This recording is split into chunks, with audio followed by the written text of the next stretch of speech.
I receive a lot of questions on the channel about how is it that I have the right types of encounters for the right type of adventure that I'm running, how much preparation do I do, or do I feel that preparation is the same thing as the game, and is it enjoyable? Does it ruin the theater of the mind kind of experience, or the um, surprise element? And that's probably the topic for a larger video, but I did want to highlight here a few resources that I've recently obtained and became aware of. This is the Return of the Lazy Dungeon Master, and I should say that I was sent these by Michael Shea, and I had previously purchased I think it's just called the Lazy Dungeon Master. I can't remember that, as a PDF. This is an updated version of that resource, and here are the credits. This was, I believe, a Kickstarter. Yes, we have backers on Kickstarter, and it's copyright 2018. I want to talk about these three resources because they are some of the DM resources that are out there that, as a solo player, I have found useful to, on the one hand, give me a mindset, or help get me into the mindset of what I need to be thinking about to prepare my own story, my own adventure. And also, they're very manageable. I find that if I can go down a rabbit hole of getting too overwhelmed when I start investigating things that might be helpful, and it's just almost or it is endless, really limitless. And one of the many benefits of these resources is that there's a lot of editing that has gone into them, and they're presenting you with a limited amount of material. And in this case, you can just see literally limited in terms of the length, but also conceptually limited to go with the concept of the lazy DM, which is going to be somebody who is doing prep, but as it says here, prep as little as you can. And I think for the soloist, this is a very appropriate approach, and that's why I want to take a brief video here just to focus on some of these resources. The concept of prep as a soloist, I think, can be confusing because, on the one hand, it highlights the bifurcated nature of what you're trying to do, and as I said, it may, to some people, ruin the experience. Well, if I'm making a list of the possible encounters I have, how is that going to be a surprise when I have the encounter? And that is absolutely true if you think of it in that regard. But by the same token, if you think of what you're doing as a whole piece, a way of creating a three-dimensional narrative that you're moving through, that's just part of the narrative construction. In the Return of the Lazy Dungeon Master, and I'm not going to go through absolutely everything in this book, but I want to highlight a few points and just give an overview of his perspective here and how it might apply to the soloist. The concept of selection, I guess, is how to deem it. In this case, selection for the DM prior to a session to know what you're going to be having to bring to the table. In the case of the soloist, selection to help you advance your story. And I have talked elsewhere about the importance of giving trinkets at the beginning to anchor characters to a story. Here, there is the very good advice to select appropriate magic item rewards prior to the session, and this is a very similar approach, that you have something that is going to be generate some narrative and have a story behind it that can be coming in any direction and linking the characters together and perhaps sending the thing in another direction. The the concept of anchoring is very important. The focus here on developing fantastic locations, and we're going to look at one resource that is provided to help you do that, to letting the specificity of an environment be something that can open up a story. I think as the soloist sitting down, especially in a fantastic realm, you're faced with, well, this could be anything. And some of the perspective here is to have very firm anchor points, a specific strong start, specific scenes in mind, magic items that fit, relevant monsters that advance the narrative.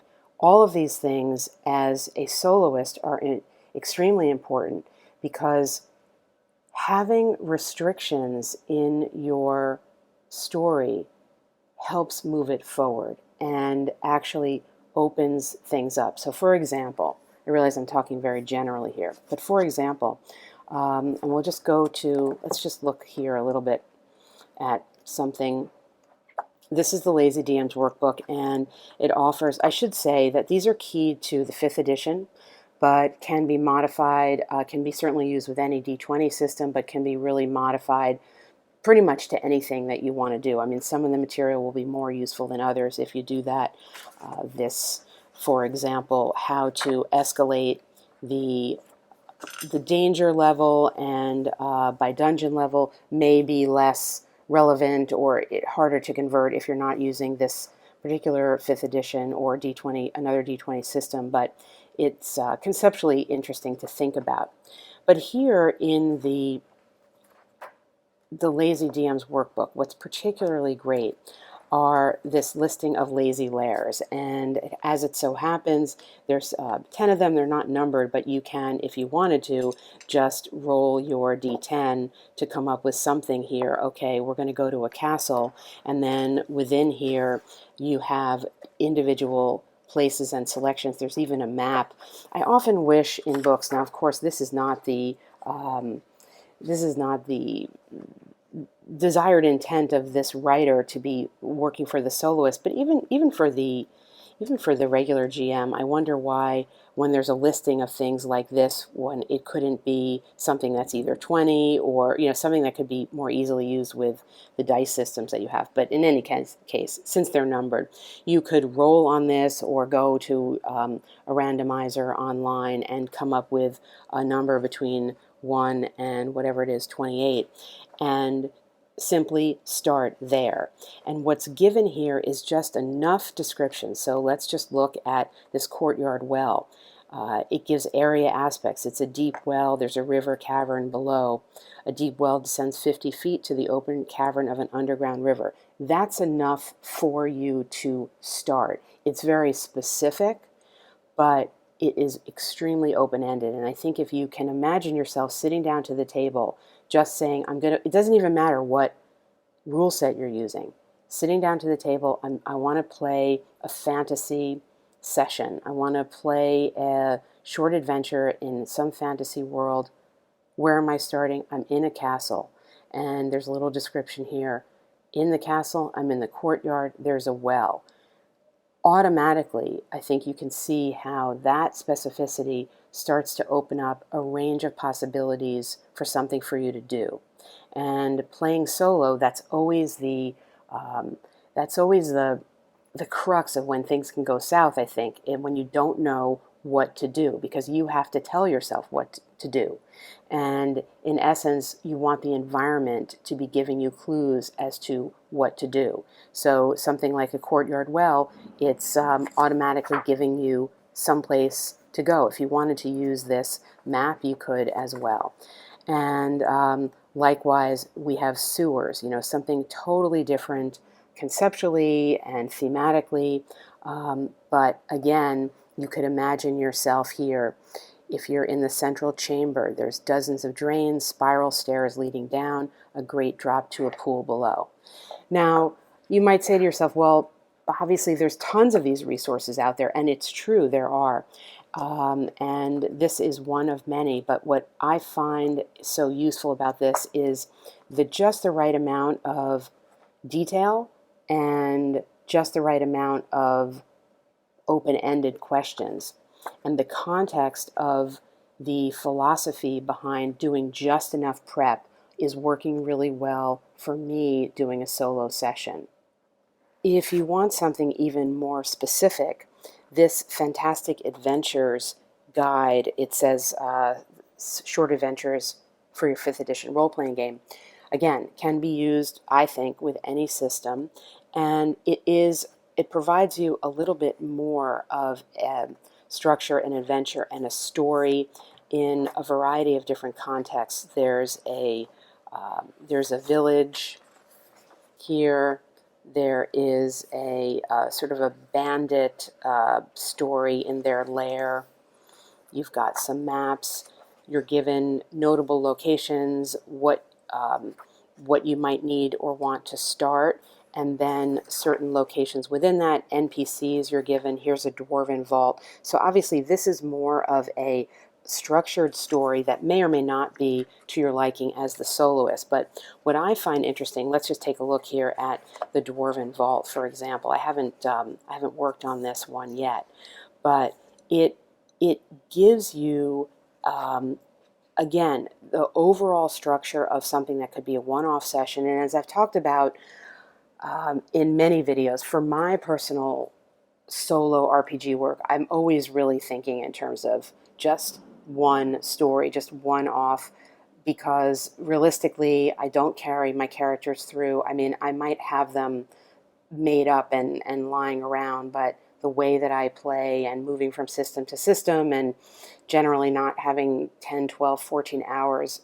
to spend in any one rule set, I'm really looking at things that are going to be one-off stories. And so for that purpose, this is also excellent because you're given something that, a suggestion of a framework that you could just work through and make the story into. You've got your monsters, some NPCs.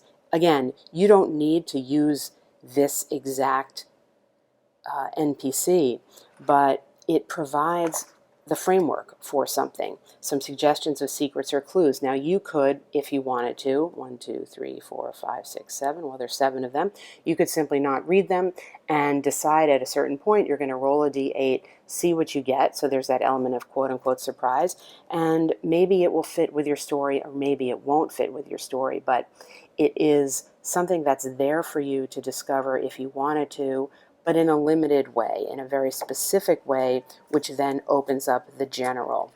And again, you have a map here. I don't know if there's a map provided for every one of these. Let's see. I haven't flipped through. I guess there is.